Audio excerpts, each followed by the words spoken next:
పరలోకపు తండ్రి, సేవకుని సిలువ చాటులో మరుగుపరచుము నాయనా. నీ బిడ్డలకు కావలసిన నీ వాక్య ప్రత్యక్షతను అనుగ్రహించుమని యేసుక్రీస్తు పరిశుద్ధ నామమును బట్టి ప్రార్థించి వేడుకొనుచున్నాం తండ్రి, ఆమేన్. క్రీస్తునందు ప్రియమైన దేవుని బిడ్డలారా, ఫలించుటను గురించిన వాక్యాన్ని ధ్యానిస్తూ ఉన్నాం. మన జీవితంలో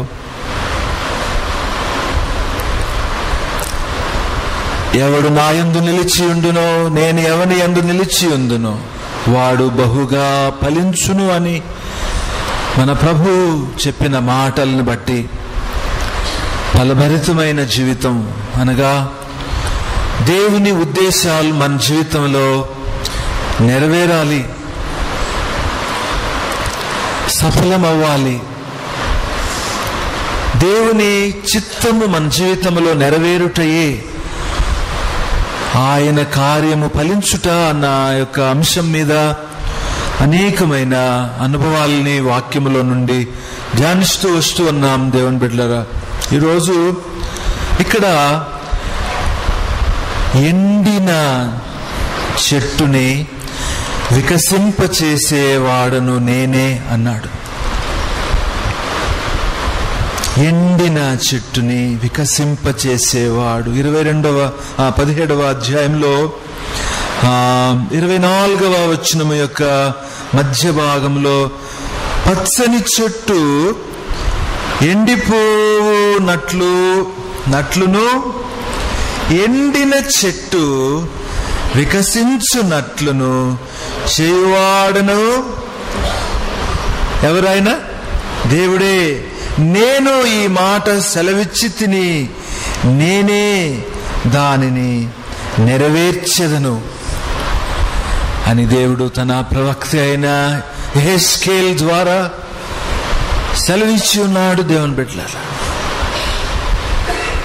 యెహెజ్కేలు అన్న వెంటనే మనకి వెంటనే మన జ్ఞాపకంలోకి ఒక్కొక్క ప్రవక్తను గురించి చెప్పినప్పుడు ఒక విషయం ఆయన గురించి మన హృదయంలో జ్ఞాపకం రావాలి, ఒక విషయమైన జ్ఞాపకం రావాలి.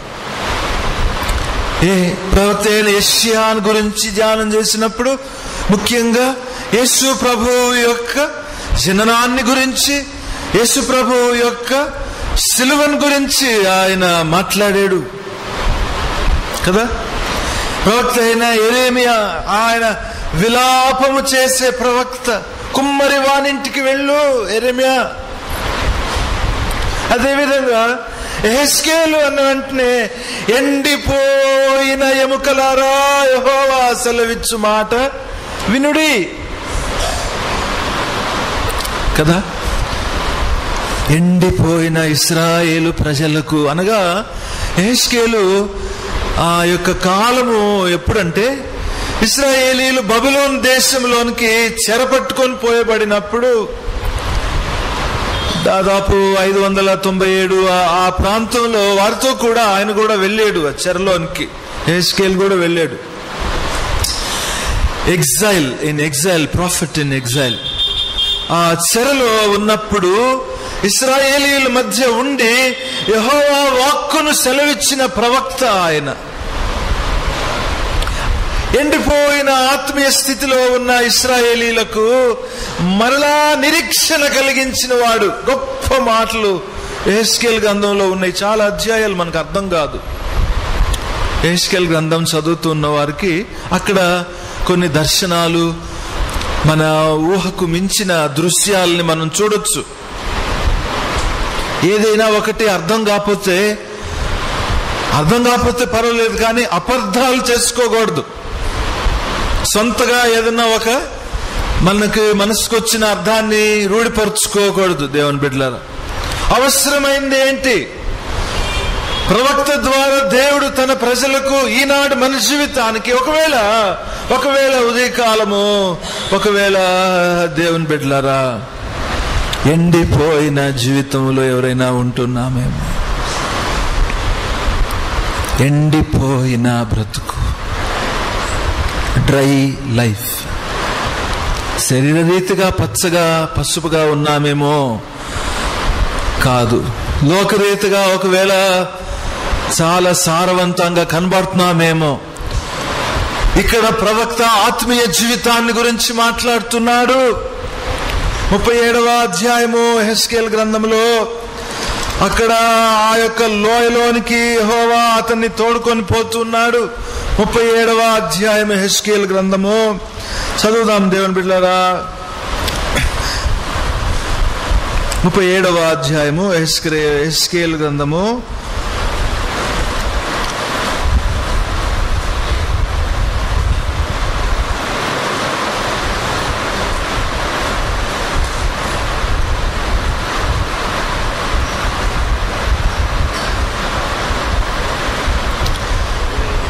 యెహోవా హస్తము నా మీదికి వచ్చెను, నేను ఆత్మవశుడనై ఉండగా యెహోవా నన్ను తోడుకొని పోయి ఎముకలతో నిండి ఉన్న ఒక లోయలో నన్ను దింపెను. ఆయన వాటి మధ్య నన్ను ఇటు అటు నడిపించుచుండగా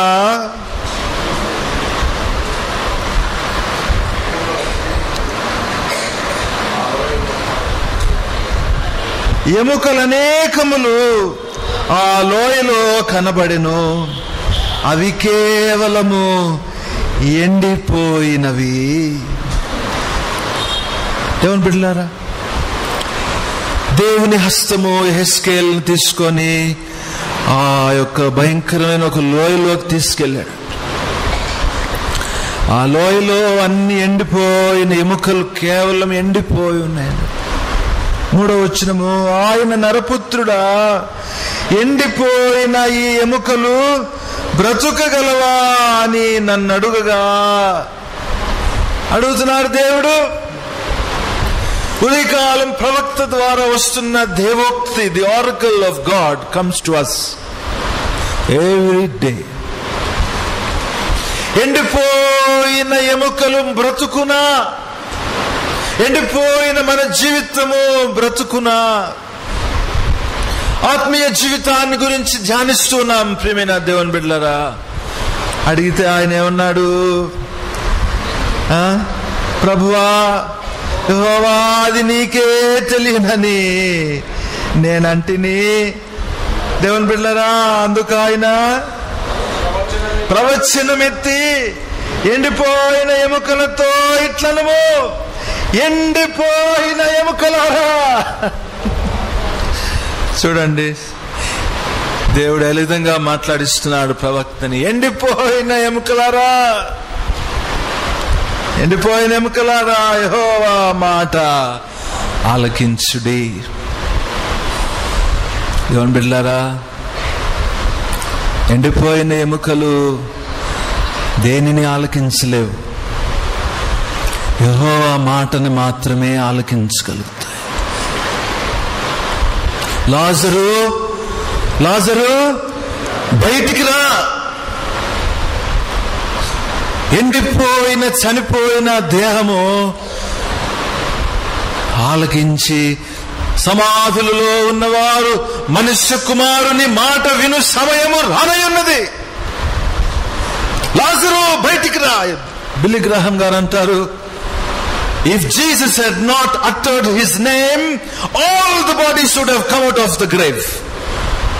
భయం కలిగించే మాట. పునరుద్ధానమును జీవమును ఎండిపోయిన ఎముకలారా యెహోవా సెలవిచ్చు మాట. ఉదయకాలం ఎండిపోయిన ఆత్మీయ స్థితిలో మనం ఇక్కడ ఎవరమైనా ఉన్నామేమో. ఫలించే జీవితము ఎండిపోయిన చెట్టుని వికసించే చెట్టుగా నేను చేస్తాను. ఎండిన మోడుని చిగురించే దేవుడు కదా మన ప్రభు. దేవుని బిడ్డలారా, ఉదయకాలము ఏ విధంగా ఆయన ఆ కార్యాన్ని చేస్తూ ఉన్నాడో, ఎండిపోయిన జీవితాన్ని మరలా సారవంతమైన జీవితంగా ఎలాగో మారుస్తాడో. అక్కడ ఆ లోయలో ఆ ఎముకలకు మాంసం వచ్చింది, నరాలు వచ్చినాయి, జీవం వచ్చింది, గొప్ప సైన్యముగా ఇశ్రాయేలీయులు జనము మరలా లేచి వచ్చినట్లుగా చూస్తూ ఉన్నాం. ఇక్కడ కూడా అదే భావము, సేమ్ థీమ్. యెహెజ్కేలంతా భక్తిహీనుడు నశించుట నాకు ఇష్టం లేదు, వారిలో ఒక నూతన ఆత్మను నేను పుట్టిస్తాను, నా ఆజ్ఞలను గైకొనున్నట్లు వారికి ఒక నూతన హృదయాన్ని నేను ఇస్తానని ఎండిపోయిన ఆత్మీయ జీవితాన్ని జీవింపజేస్తున్న సందేశము ఉదయకాలం. స్పిరిచువల్ లైఫ్, ఆత్మ సంబంధమైన జీవితాన్ని గురించి ధ్యానిస్తూ ఉన్నాము దేవుని బిడ్డలారా. ఎండిపోయిన జీవితం అంటే వాక్యం లేని జీవితం, దేవుని సన్నిధి లేని జీవితం, ప్రార్థన లేని జీవితం, దేవుని మార్గములో జీవించని బ్రతుకు, దేవుని సంఘములో ఉండని యొక్క జీవితం. పరిశుద్ధాత్మ దేవుడు, ఆ నీరు, ఆ జీవ జలపు నది, ఆ యొక్క ఊట మన జీవితంలో ఎండిపోయింది. అందుకనే ఆయన, ఆ ప్రభువు, ఎండిపోయిన చెట్టుని మరలా నేను వికసింపజేస్తాను. ఎలాగూ 22వ వచనము, మరియు ప్రభు అయిన యెహోవా ఈ మాట సెలవిచ్చుచున్నాడు, ఎత్తైన దేవదారు వృక్షము పైకొమ్మ ఒకటి నేను తీసి దాని నాటుదును, పైగానున్న దాని శకలలో లేతదాన్ని త్రుంచి అత్యున్నత పర్వతము మీద దాని నాటుదును. ఇక్కడ ఒక పర్వతాన్ని గురించి మాట్లాడుతున్నాడు దేవుని బిడ్డలారా. ప్రవక్త is talking about a mountain, high mountain. ఇవన్నీ కూడా దాన్ని ఏమంటామంటే ఉపమానం, అలిగారీ ఆర్ మెటాఫోర్స్. కొండ అంటే కొండ కాదు, కొండ అంటే వెంటనే అందరం కొండల మీదకి వెళ్ళటం కాదు. సియోను కొండ అంటే దేవుని సన్నిధి కదా. ఈ పర్వతం ఒకటి ఉంది, ఆ పర్వతము మీద నేను నాటిస్తాను నిన్ను. ఇంకా 23వ వచనము, ఇశ్రాయేలు దేశములోని ఎత్తుగల పర్వతము మీద నేను దానిని నాటగా. ఎక్కడ నాటుతాడు దేవుడు మనల్ని? ఎక్కడ నాటుతాడు? On high mountain. ఎండిపోయిన బ్రతుకు వికసించాలంటే, చిగురించాలంటే ప్రభువు మనల్ని ఎక్కడ నాటుతాడంట? ఒక ఎత్తైన పర్వతము ఉంది, ఒక కొండ ఉంది, ఆ కొండ మీద నాటుతాడు. ఏం కొండ అది? దొనకొండ. మా ఊరు దొనకొండ, ఇష్టం మాకు. ఆ ఊరు దొనకొండ అంటే పాలు తేనెలు ప్రవహించే దేశం అని కూడా అనుకుండేవారు చిన్నప్పుడు. వాగ్దాన దేశం. ఈ భూమి అంతా వాగ్దాన దేశం కాదు. ఏంటిది ఎత్తైన పర్వతము? ఎండిన జీవితాన్ని వికసింపజేసే పర్వతము, ద హై మౌంటైన్. దేవుడు మాసిపోయిన బ్రతుకుని, క్షీణించిన జీవితాన్ని, దిగజారిపోయిన స్థితిని మరలా ఫలింపచేస్తూ ఉన్నాడు. చూడు 23లో, ఎత్తుగల పర్వతము మీద నేను దానిని నాటగా అది శాఖలు విడిచి బహుగా ఫలించు. అది బ్రాంచెస్ వచ్చినాయి దాంట్లో. శాఖలు అంటే బ్రాంచెస్ అన్నమాట. శాఖలు విడిచి బహుగా ఫలించు శ్రేష్టమైన దేవదారు చెట్లగును, సకల జాతుల పక్షులను దానిలో గూడ్లు కట్టుకొను. యేసు ప్రభు కూడా ఒకసారి ఉపమానం చెప్పేటప్పుడు ఆవగింజంత విశ్వాసం వృక్షమైనప్పుడు దాంట్లో పక్షులు వచ్చి గూడ్లు కట్టుకుంటాయన్న. పాత నిబంధన ప్రవక్తల యొక్క సందేశాలన్నీ కూడా నూతన నిబంధనలో, సువార్తల్లో కానీ అపొస్తలుల యొక్క బోధలో ముఖ్యంగా ప్రవక్తల యొక్క లేఖనాలు వాటి యొక్క పరిధిలో వాటి యొక్క దాని ఏమన్నా ఆ యొక్క ప్రిజం దాంట్లో గుండా ఆ స్కోప్ లో గుండా డెవలప్ చేయబడ్డాయి. దేవుని యొక్క కార్యాన్ని, మానవుని యొక్క జీవితంలో దేవుని కార్యాన్ని గ్రహించుటకు అందుకనే మోషేయు ధర్మశాస్త్రమును ప్రవక్తలు వారి యొద్ద ఉన్నారు, అవి నన్ను గూర్చి సాక్ష్యం ఇచ్చుచున్నవని యేసు ప్రభు చెప్పాడు. ప్రవక్తల యొక్క మాటలలో దైవ సత్యము ఇమిడి ఉంది, లోపల దాచబడి ఉంది.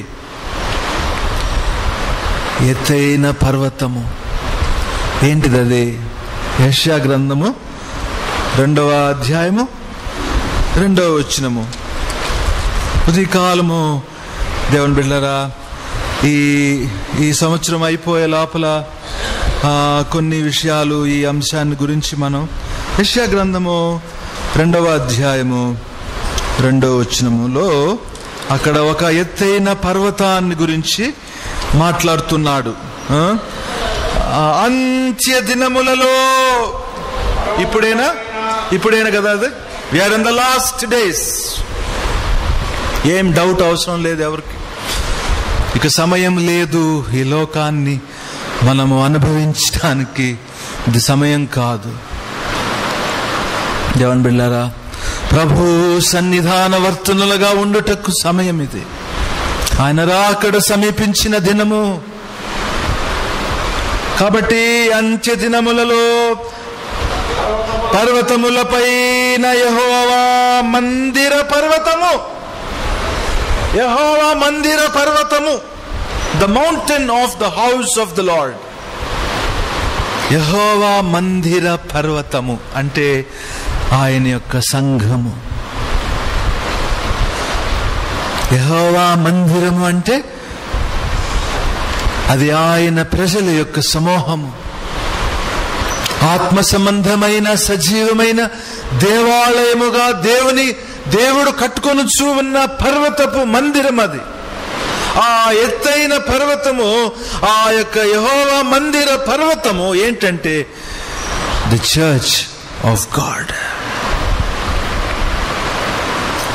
ఈ సంఘము యేసు ప్రభు యొక్క స్వరక్తమిచ్చి సంపాదించుకున్న సంఘం. సిలువలో సమస్త మానవుని యొక్క పాపము నిమిత్తము ఆయన సిలువలో వేలాడుతూ ఉన్నప్పుడు ఆయన తన రక్తాన్ని ఎందుకు చిందించాడంటే ఆఖరి వరకు తన ప్రాణాన్ని, మరణము నగునంతగా ఆయన తన ప్రాణమును ధారపోసెను. అంటే అర్థం ఏంటి దేవుని బిడ్డలారా? దేవుని వాక్యంలో రక్తమే ప్రాణం. Blood is life. ఆ దేవుని గొర్రె పిల్ల బలిపీఠము మీద వధింపబడుచు తన రక్తాన్ని ఎందుకు చిందించాడంటే, తన ప్రాణాన్ని ధారపోసాడంటే సంఘాన్ని ఆయన విమోచించుకోవడానికి, మరలా సంపాదించుకోవడానికి, తన స్వకీయ సంపాద్యమైన ఆయన సంఘము యెహోవా మందిర పర్వతము. That is the mountain, God's church. ఏంటిది ఆ పర్వతము? యెహోవా మందిరము. పర్వతం ఏంటిది? ఆయన యొక్క సంఘము. ఈ ఎండిపోయిన చెట్టు ఫలించాలంటే ఈ దేవుని సంఘములో ఉండాలి. యేసు ప్రభు యొక్క రక్తధారలలో విమోచింపబడిన ఆయన మందలో ఉండాలి. ఇంకేమంటాడు యెషయా? పర్వతముల అన్నిటికీ పైన శిఖరమున మందిర పర్వతము, పర్వత శిఖరమున కదా. మన సీనియర్ సంఘ కాపరి పాట ఒకటి ఉంది కదా, సంఘమా పర్వత శిఖరాన దీపమై వెలుగుచు, పర్వత శిఖరాన దీపమై వెలుగుచు, పరితపిల్చెడి ప్రజలకాశ్రయమై. ఎక్కడుంది ఈ మందిరము? పర్వత శిఖరాన దీపమై వెలుగుచు, లైట్ హౌస్. పరితపించెడి ప్రజలకు ఆశ్రయమై. ఈ కాలము the mountain of God is the church of God. అక్కడ ఎండిపోయిన జీవితాన్ని దేవుడు మనలా వికసింపజేస్తున్నాడు. దేవుని బిడ్డలారా, శిఖరము స్థిరపరచబడి కొండల కంటే ఎత్తుగా ఎత్తబడును. ప్రవాహము వచ్చినట్లు సమస్త అన్యజనులు దానిలోనికి వచ్చెదరు. ఆ కాలమున ధర్మశాస్త్రమును జనులు గుంపులు గుంపులుగా వచ్చి యాకోబు దేవుని మందిరమునకు, యెహోవా పర్వతమునకు మనము వెళ్ళుదము రండి. It is the mountain of God. యెహోవా పర్వతం అంటే ఆయన సంఘము, ఆయన సన్నిధి, ఆయన ప్రజలు, ఆయన యొక్క దేవాలయము. అది అన్ని పర్వతములకు పైగా ఉంది. ఉదయకాలము ప్రియమైన దేవుని బిడ్డ, ఎండిపోయిన చెట్టుని వికసింప చేయాలంటే, ఫలింప చేయాలంటే ఆ ఎండిపోయిన చెట్టుని ఆ సంఘములో దేవుడు నాటుతూ ఉన్నాడు. కాబట్టి సంఘములో ఉన్నవారంటే ఎవరు? అపొస్తలుల కార్యముల గ్రంథము 2వ అధ్యాయము అపొస్తలుల కార్యముల గ్రంథము 47వ వచనము.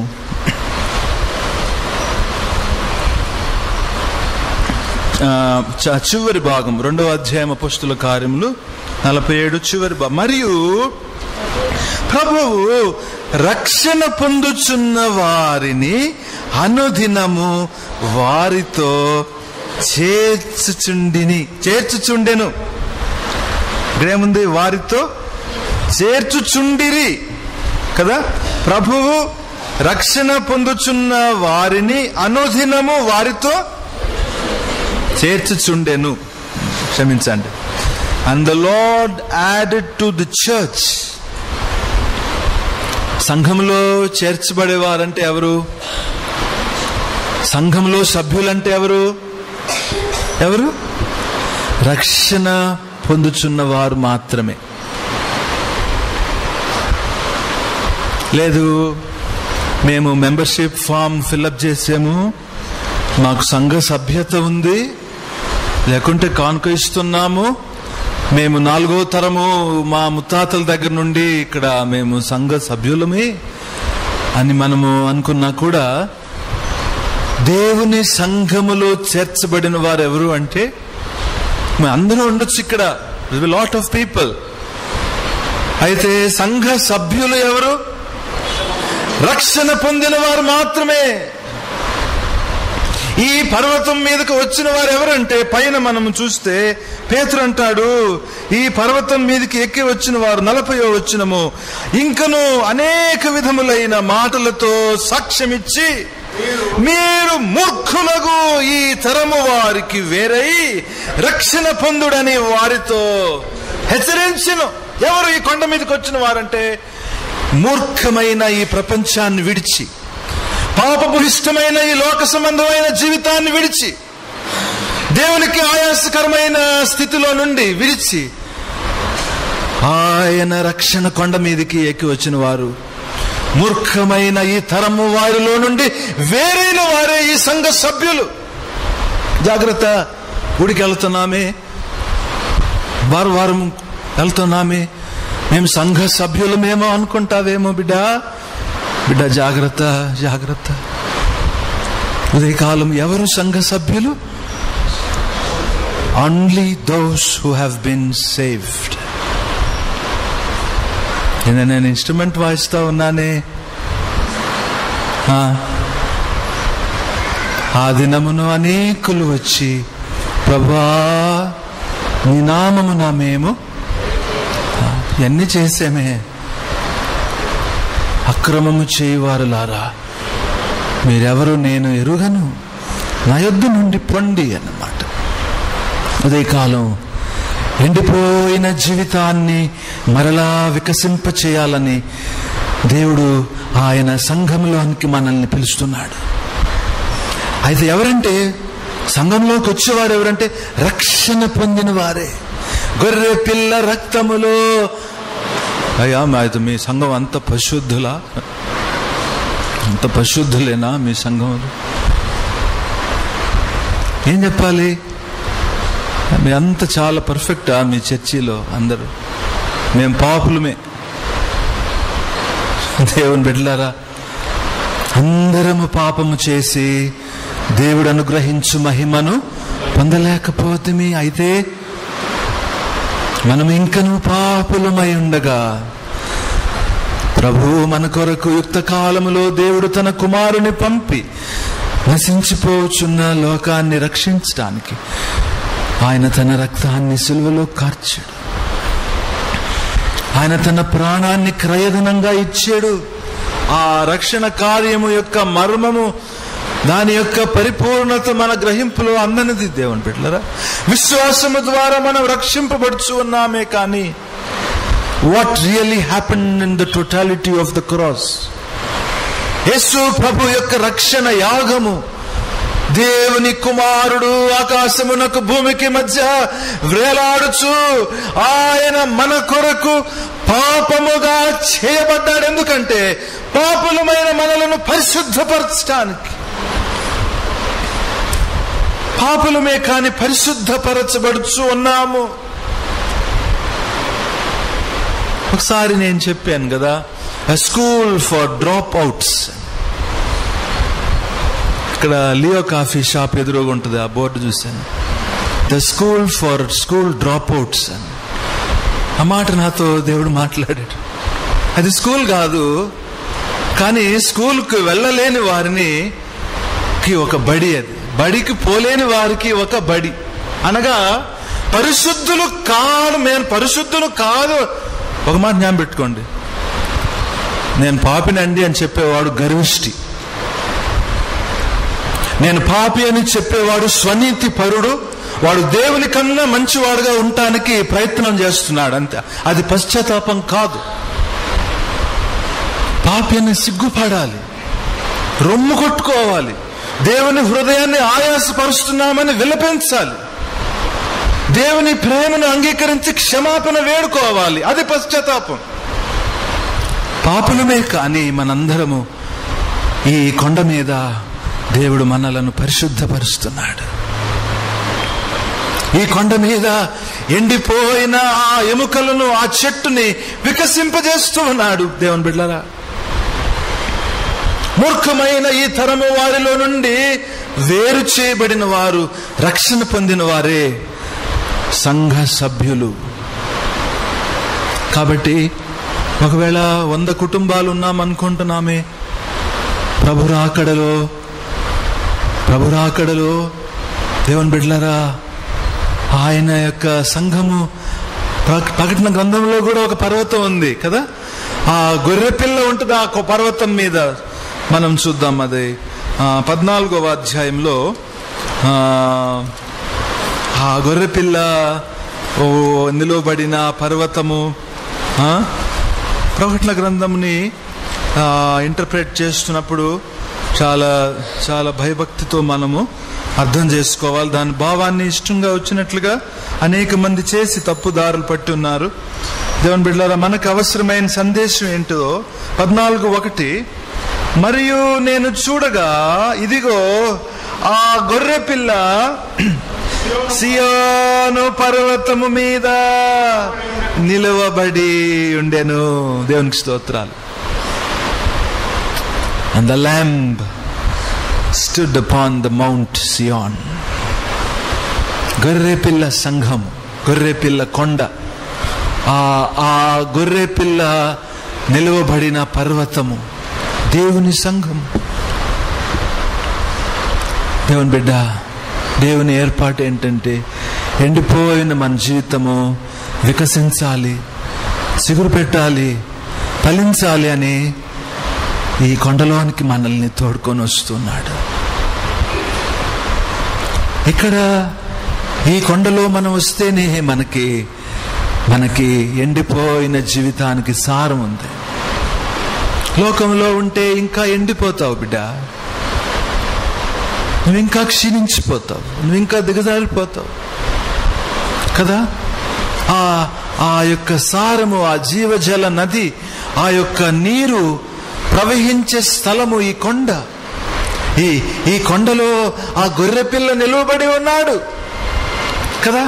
ఎండిపోయి యోబు ఒక సాదృశ్యం చెప్తాడు కదా. యోబు గ్రంథంలో 14వ అధ్యాయము 7వ వచనములో అక్కడ ఎండిపోయిన ఒక మ్రానుని గురించి మాట్లాడుతూ ఉన్నాడు. ఇవన్నీ కూడా మనం చదువుతూ ఉన్నప్పుడు ఒకవేళ ఇది నా జీవితమేమో, ప్రభువా నా సొంత కార్యాలన్నీ నేను బాగానే చేసుకుంటున్నాను, దేవునికి స్తోత్రాలు, కానీ దేవుని పట్ల మన రిలేషన్షిప్ ఎలాగుంది, ప్రార్థన జీవితం ఎలాగుంది, వాక్య ధ్యానం ఎలాగుంది, దేవుని బిడ్డల సహవాసంలో చేరి దేవునిని ఆరాధించే అనుభవం ఏ విధంగా ఉంది, ఆయన సేవ చేసే అనుభవం ఏ విధంగా ఉంది, ఎండిపోయిన స్థితిలో ఉన్నదా ఒకసారి మనము దైవ సన్నిధిలో పరిశీలించుకోవాలి. ఇక్కడ 14వ అధ్యాయంలో 7వ వచనము,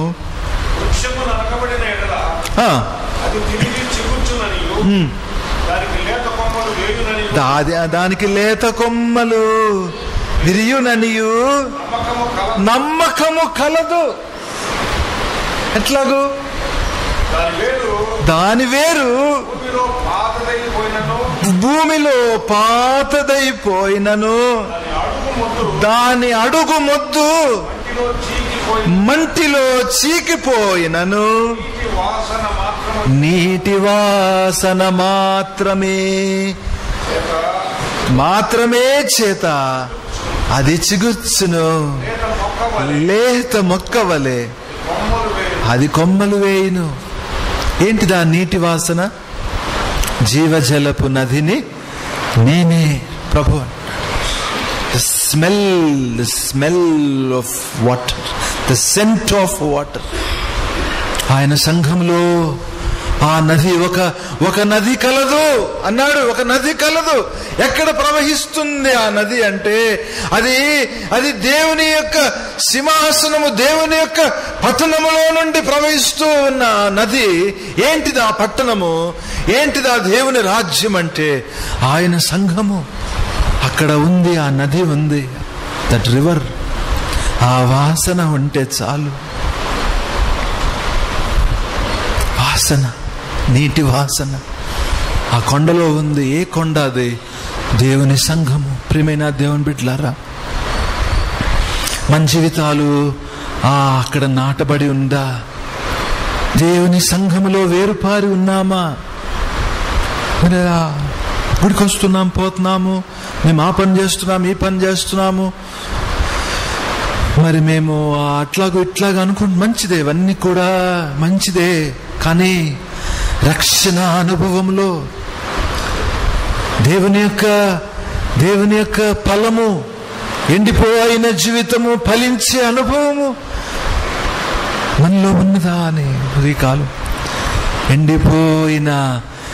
ఎండిపోయిన చెట్టుని వికసింపచేసేవాడని ఈ కొండ మీద, ఈ సంఘంలో.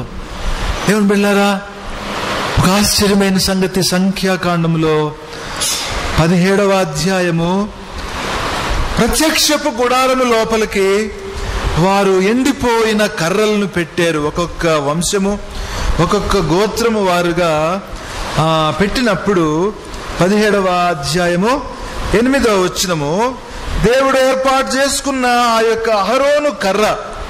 17వ అధ్యాయము ఒక నిమిషం. ఇక్కడ ఏమైందంటే ఇశ్రాయేలీలు కొంత మీద శనిగారు. కొంచెం అహరోనేనా యాజకుడు, ఆయనేనా ఏర్పాటు చేసడం, మా అందరికీ కూడా ఉంది కదా ఈ విధంగా వారు శనిగినప్పుడు దేవుడు ఆ విషయంలో ఎంతగానో బాధపడ్డాడు. అందరికీ వారి పనులు ఇచ్చాడు, అహరోనుకు ఒక పని ఇచ్చాడు, అంతే. దీంట్లో గొప్పతనం అనేది ఏం లేదు. ఎక్కువ శ్రమతో, బాధ్యతతో, భారంతో నలుగగొట్టబడవలసిన ఒక పని ఇది, అహరోను పని. అది ఆయన చేస్తూ అన్నాడు. ఆయనేనా అని ఆయన మీదకి తిరుగుబాటు చేశారు. అప్పుడు దేవుడు ఒక కార్యం చేశాడు. అయ్యా, మీ 12 గోత్రాలలో ఒక్కొక్కరు మీ గోత్రం చొప్పున ఒక కర్ర తీసుకొని రండి, ఒక కర్ర కొమ్మ తీసుకురండి, ఒక కొమ్మ తీసుకొని రండి. మీ పేర్లు ఆ కొమ్మల మీద రాసి ఆ కొమ్మలన్నీ ప్రత్యక్షపు గుడారం లోపల పెట్టండి. మరునాడు లేచి చూద్దాం ఏమవుద్దో. ఎవరి కొమ్మ చిగురిస్తుందో, ఎవరి కర్ర చిగురిస్తుందో వారు ఈ పరిచర్యకు ఏర్పాటు చేయబడిన వారు అన్నాడు. అప్పుడు ఏమైంది? అక్కడ 8వ వచనము, మోషే వారి కర్రలను సాక్ష్యపు గుడారములో యెహోవా సన్నిధిని ఉంచెను. అది అప్పుడు ఏమైంది? మరునాడు మోషే సాక్ష్యపు గుడారములోనికి వెళ్ళి చూడగా లేవి కుటుంబముడైన అహరోను కర్ర చిగిర్చి ఉండెను. అది చిగిర్చి పువ్వులు పూసి, అబ్బో, చిగురు పెట్టడం మాత్రం కాదు, దాంట్లో ఏమొచ్చినాయి?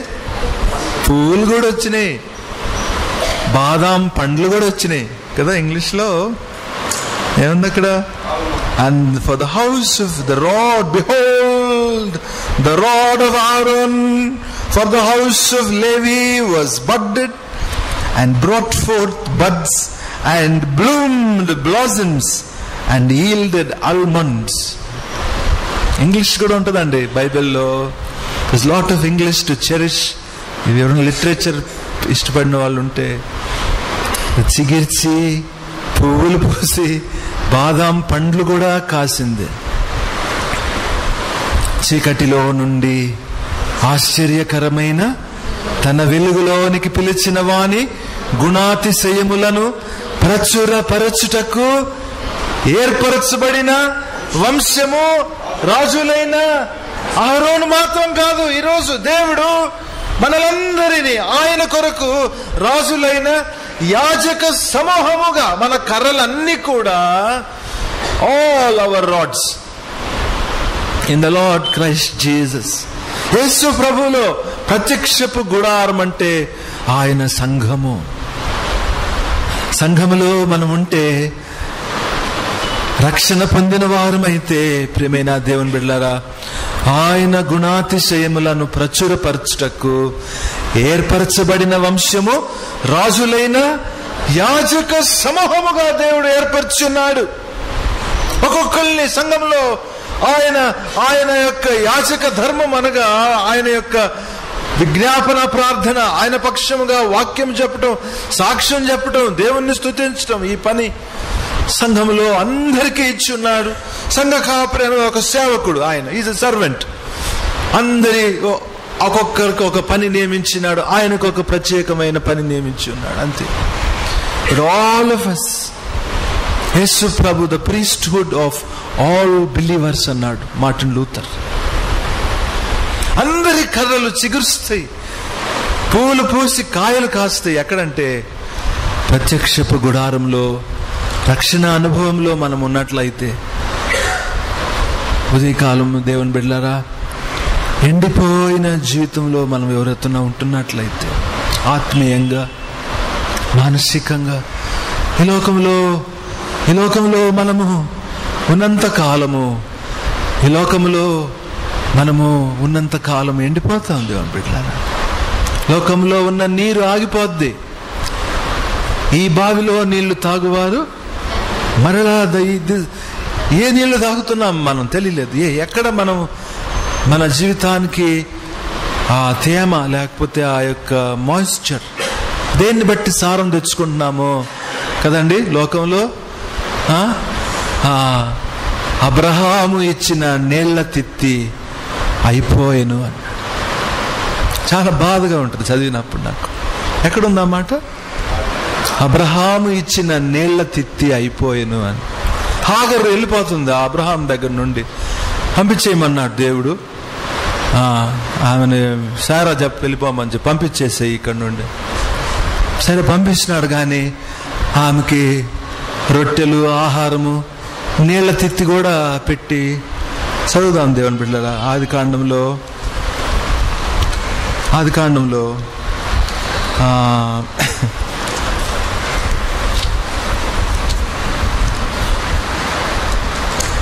21వ అధ్యాయము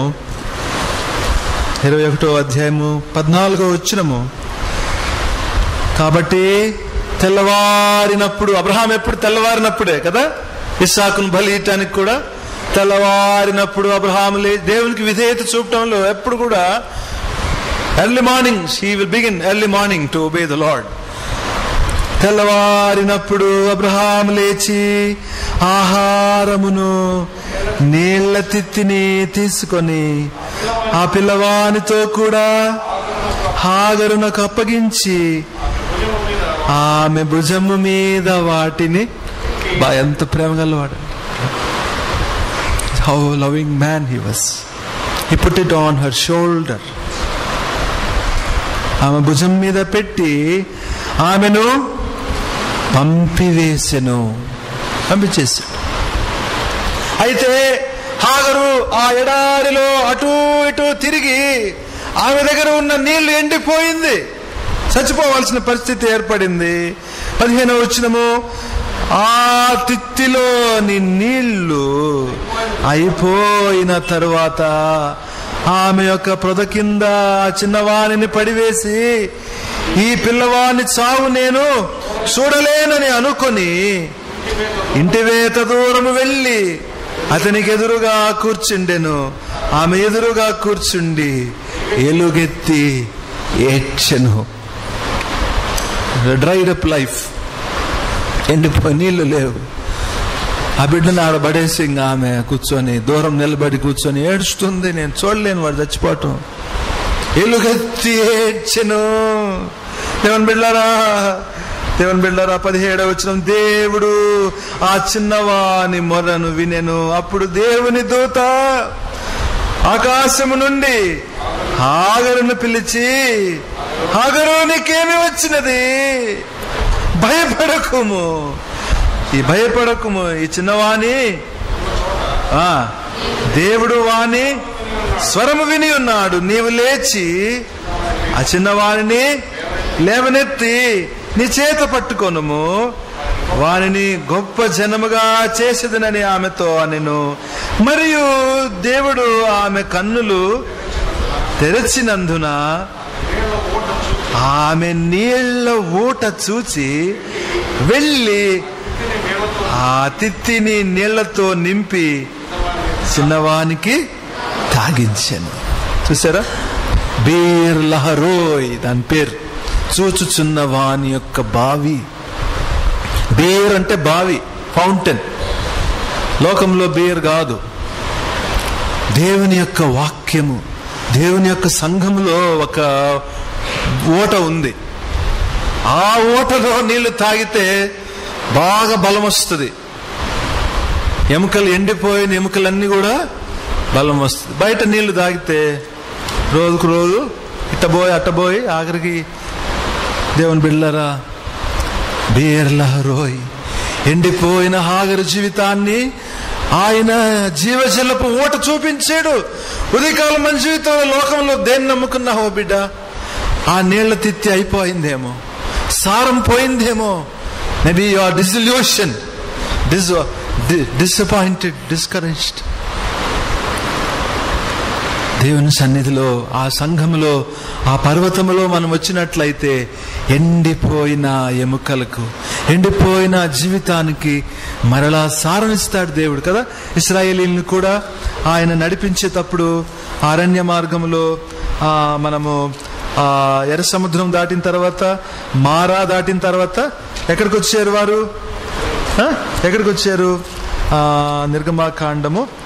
నిర్గమాకాండములో మనము ఎలీం దగ్గరికి వచ్చారు కదా. అక్కడ చదువుదాం అది మనము. నిర్గమకాండంలో మారా నీళ్లు తర్వాత ఎక్కడికి వచ్చారు వారు? తీసిన వారు మనం చూసి చదువుదాము. నిర్గమకాండంలో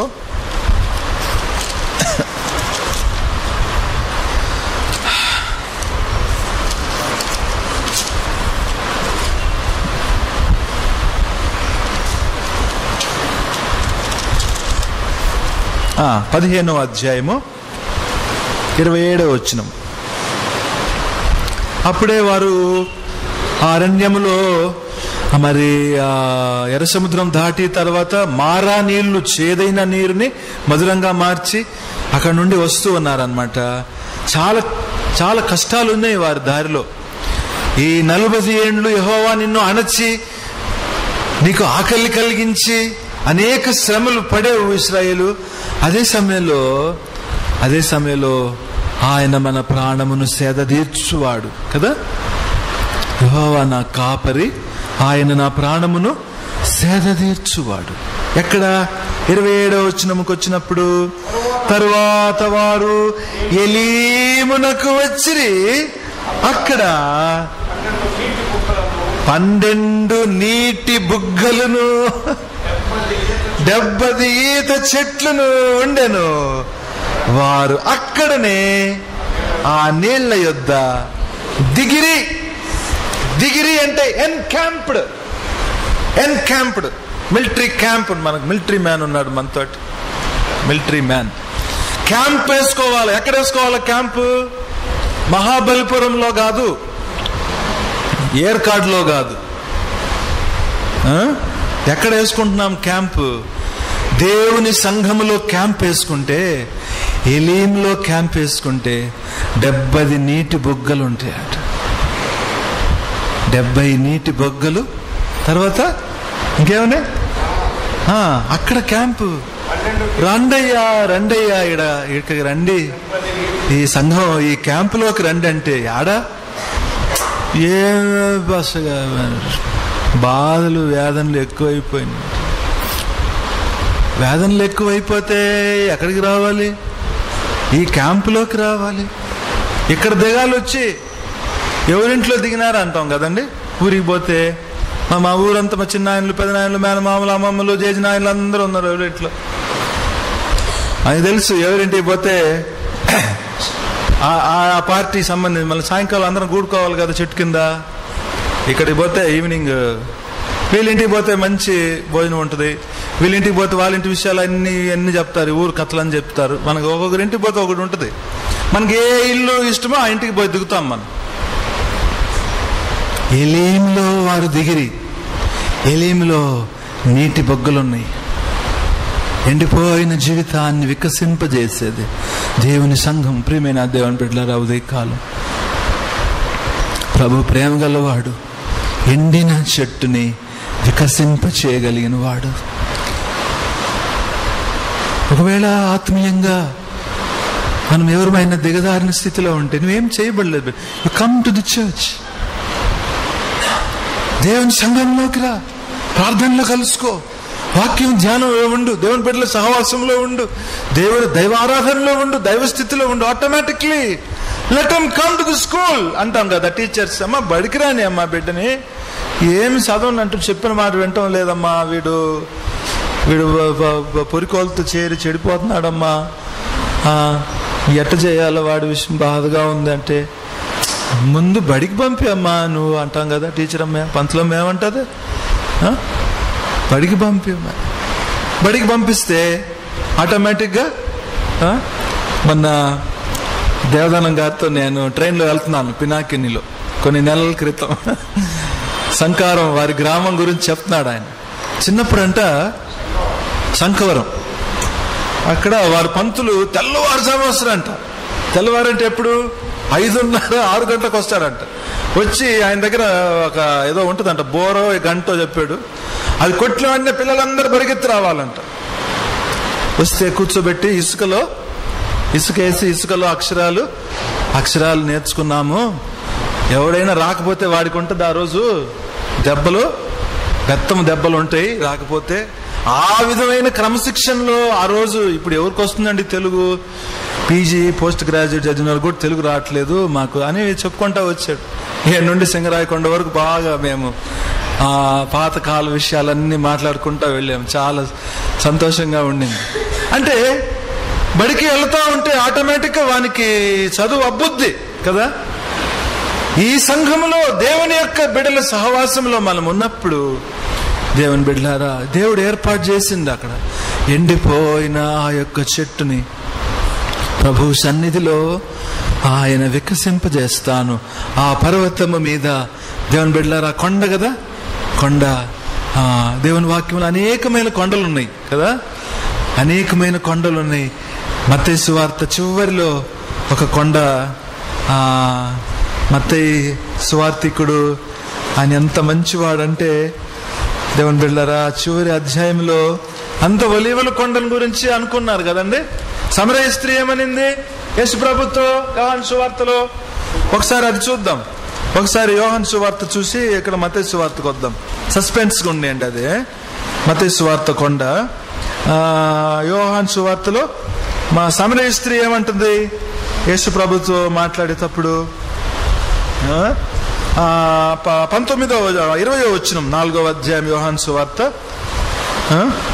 మా పితరులు ఈ పర్వతమందు ఆరాధించిరి గాని ఆరాధించవలసిన స్థలము యెరూషలేములో ఉన్నదని మీరు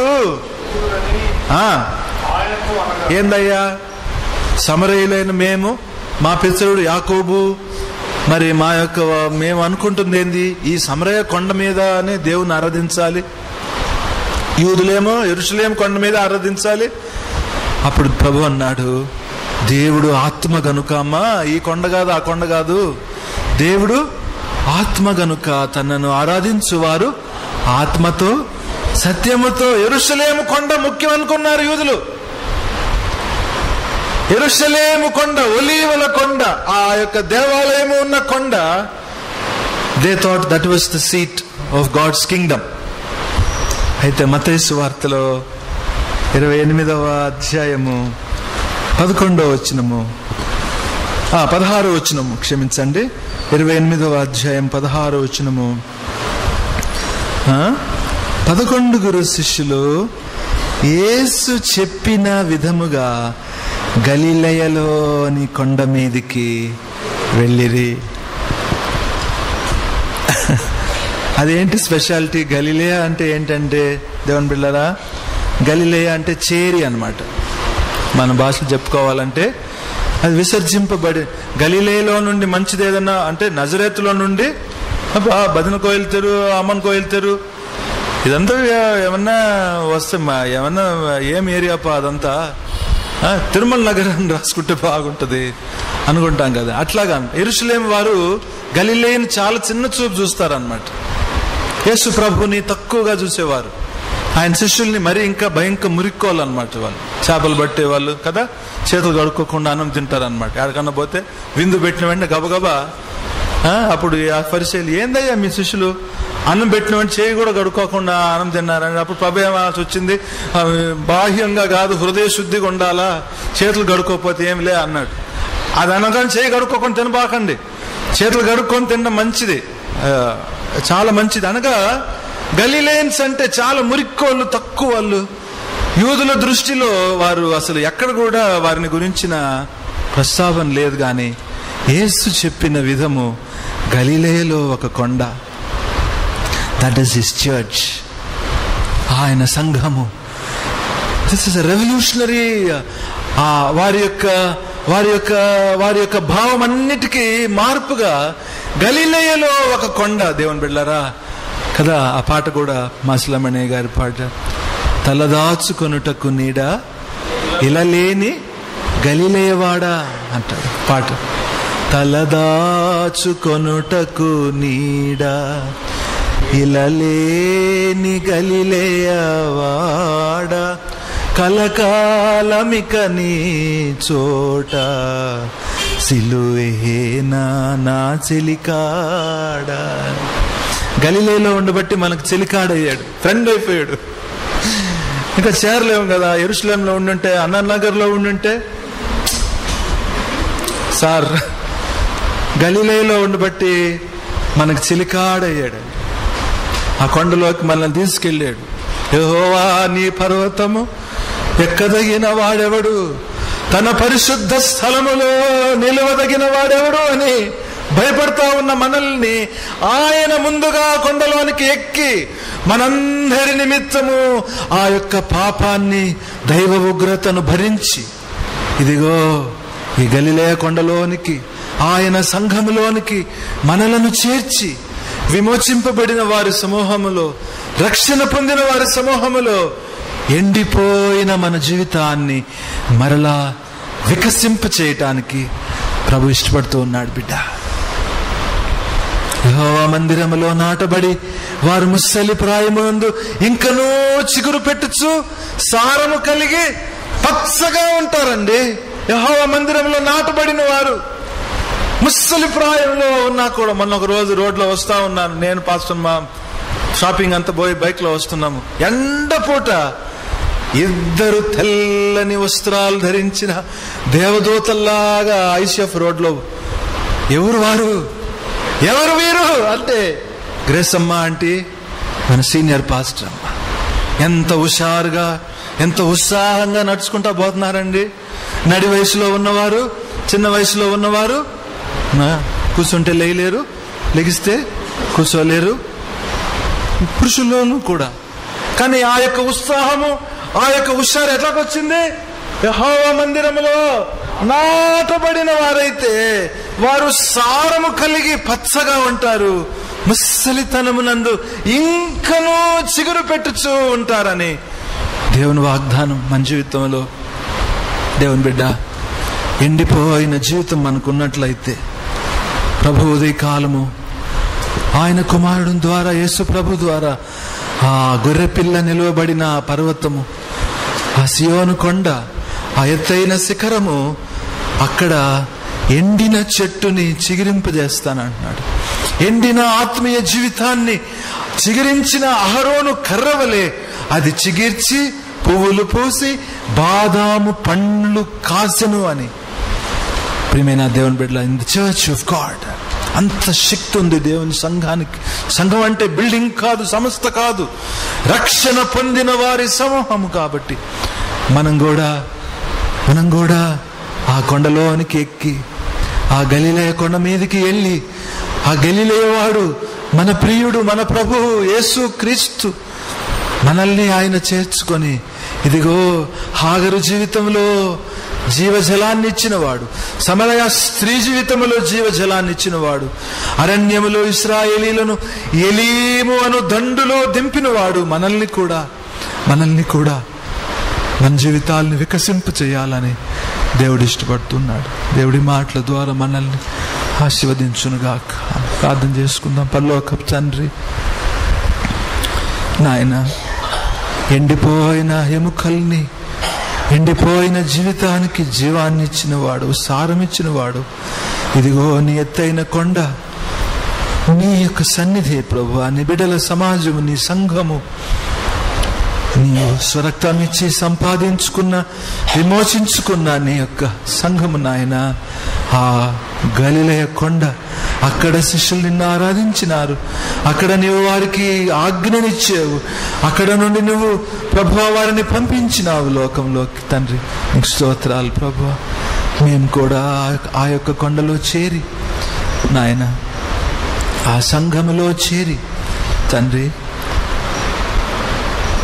ఎండిపోయిన మా జీవితము మరలా చిగుర్చుటకు నీ సహాయం దయచేయమని యేసుక్రీస్తు పరిశుద్ధ నామమును బట్టి ప్రార్థించి వేడుకొంచున్నాం తండ్రి. ఆమేన్.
ఉన్నప్పుడు మనం దీంట్లో కూడా వార్షికోత్సవం ఆచరించడానికి వచ్చిన దైవజనుడు ఈ కుర్చీలో కూర్చున్నాడు.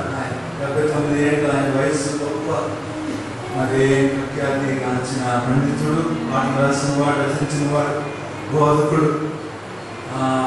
అయ్యా మైక్ నాకు అన్నాడు. ఎప్పుడు నా మైక్ అంటున్నాను, మన ప్రేయర్ వాడుతున్నారు పాట. సరే మైక్ ఇచ్చాను, సౌండ్ పెట్టున్నాను చెప్పాను. పెట్టాడు. వార్త ఉంటే ఆకువాడక బహుగా ఫలించు అనిశము తండ్రిని ఇల మహిమం ధరించని సంఘం అని ఇంకా ఎత్తుకున్నాడు. ఆలాపన నీళ్ళలో నుంచి ఉండబట్టలేదు. ఆ కొండల మీద ప్రవర్తులు ఆత్మతో నింపుకొని పాటలు పాడు. సౌలు కూడా ఆయన మీద అభిషేకం వచ్చినట్టుగా సంఘంలో పాటలు అంత జీవాన్ని మరి సీనియర్ సంఘం కాబట్టి ప్రత్యేకంగా మనం వందనాలు చెప్పాలి. ఒకసారి